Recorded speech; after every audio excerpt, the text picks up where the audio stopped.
ఎందుకురా అంటే 99 రూపాయలకే మందు దొరుకుతాంటే ఇంకా సారాయి తాగేటోడు ఇవ్వడం కాదురా బాయిలో రెడ్డి, సిద్ధార్థ రెడ్డి, నువ్వు అంటున్నావు 99 రూపాయలకి మందు. మా అన్న పీరియడ్లో అయితే వాళ్ళని ఓట్లు ఏమన్నాను, వాళ్ళు సారాయి కాసేవాళ్ళు అంటున్నావు. ఒకవేళ మీ అన్నని గెలిపించుంటే వాళ్ళకి ఏమన్నా బెనిఫిట్ ఏమన్నా దొరుకుతుందా? సారాయి కాసేవాళ్ళు కదా. మీ అన్న గెలుచుంటే ముందే 150, 200, 300 అంటే అప్పుడు దొంగగా వచ్చి వాళ్ళ దగ్గర తాగేవాళ్ళు, అంటే వాళ్ళకి బెనిఫిట్ వచ్చేది. ఏమన్నా మాట్లాడుతున్నారా బైరెడ్డి సిద్ధార్థ రెడ్డి? గుద్దకైనా సిగ్గుండదే. కథ చెప్తే దెంగదరా ఇప్పుడు. కథలు కాదు, మంచిని చూడండి మున్నమొహలారా. నువ్వేమన్నావు?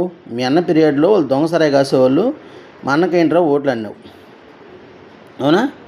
లేదు, మీరు దొంగ సాయి కాయొద్దు అని చెప్పన్నాడు. మరి అప్పుడు ఎట్టు బతకాలి వాళ్ళు? నోట్లో అప్ప చేసుకొని బతకాలా?